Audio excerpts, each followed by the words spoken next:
இப்போ நம்ம பார்க்க போகிறது பார்த்திங்கன்னா எக்ஸசைஸ் 2.5ல் 8th சம் பார்க்குறோம். கொஷின் பாருங்கள். இஃப் 3 + k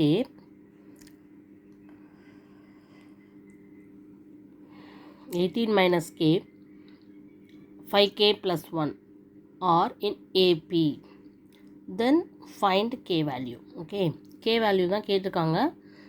சம் டேர்ம்ஸ் கொடுத்து அது வந்து இன் ஏபி அத்மெட்டிக் ப்ரோக்ரஷனில் இருக்குங்கிறதையும் சொல்லிட்டாங்க. ஸோ இதில் வந்து எப்படி இருக்குன்னா அந்த சீக்வன்ஸ் 3 + k 18 - k 5k + 1 இந்த மாதிரி போய்கிட்டு இருக்குது. இது வந்து ஒரு ஏபின்னு கொடுத்துருக்காங்க. ஸோ ஏபியை பொறுத்தவரை என்ன தெரியும்?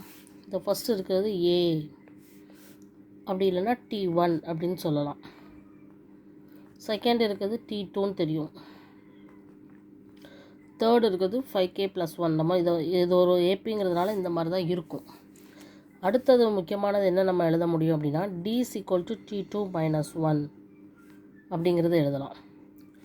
ஓகேவா? அதே மாதிரி இன்னொரு கண்டிஷன் ஏபியில் என்ன இருக்குன்னா, இது ரெண்டுக்கும் இடைப்பட்ட டிஃப்ரென்ஸ் D1 அப்படின்னா அதுக்கு அடுத்து இருக்கக்கூடிய ரெண்டு கன்சிக்யூட்டிவ் டேர்ம்ஸ்க்கு இடைப்பட்ட டிஃப்ரென்ஸ் D2, இந்த D1 D2 எப்படி இருக்கணும்னா ஈக்குவலாக இருக்கணும். அதுவும் நம்மளுக்கு தெரியணும். ஸோ D1 = D2 இருந்தால் தான் அது ஏபி. அப்போது அந்த கண்டிஷன் படி நம்ம D1 D2 கண்டுபிடிச்சி அதை ஈக்குவேட் பண்ணோம்னா நம்மளுக்கு கே கிடச்சிரும். புரியுதா? ஓகே, இப்போ நம்ம D1 கண்டுபிடிக்கலாமா? D1ங்கிறது என்னது? T2 - T1. T2ங்கிறது 18 - k minus of T1 என்னது? 3 + k. ஸோ ரெண்டு ஈக்குவேட் பண்ணுங்கள். 18 - k -3 - k.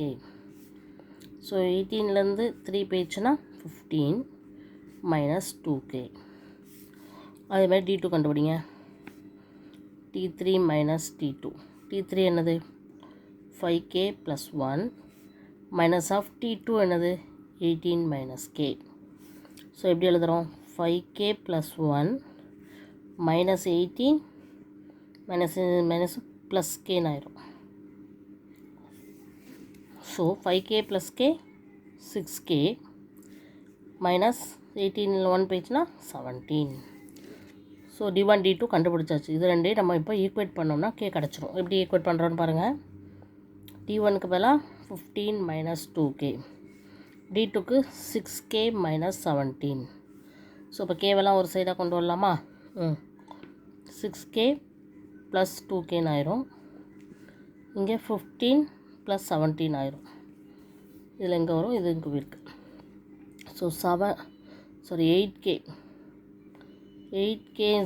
= எவ்வளோ இருக்குது? 32 இருக்குது. அப்போ k =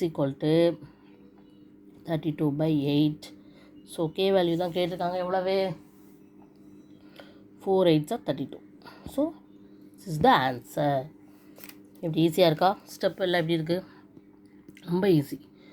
ஜென்ரலாக நம்ம யோசிக்கணும். கொடுத்துருக்கிறது ஒரு சீக்வன்ஸ், அது ஏபின்னு சொல்லி கொடுத்துருக்காங்க. அப்போ இது என்ன தெரியும்? இது T1, இது T2, இது T3ன்னு தெரியும். இது ரெண்டுக்கும் நம்ம டிஃப்ரென்ஸ் கண்டுபிடிக்கும் போது ஒரு D கிடைக்கும். அடுத்து ரெண்டுக்கு டிஃப்ரென்ஸ் கண்டுபிடிக்கும் போது ஒரு D கிடைக்கும். இந்த எல்லா Dயும் நம்மளுக்கு ஈக்குவலாக இருந்தால் மட்டும்தான் அது ஏபி. அப்போ அந்த கண்டிஷனை தான் நம்ம யூஸ் பண்ண முடியும். ஸோ T1 T2 T3, அதில் D1ங்கிறது T2 - T1, T2ங்கிறது T3 - T2. இதுவும் கரெக்டாக எழுத தெரியணும். ஸோ இந்த ரெண்டு ஈக்குவலாக இருந்தால் மட்டும்தான் அது ஏபி. ஸோ D1 D2 கண்டுபிடிச்சி அது ரெண்டே ஈக்குவேட் பண்ணுறோம். நம்மளுக்கு கே கிடச்சிருது. k = 4. ஓகேவா? So very simple. Okay, thank you.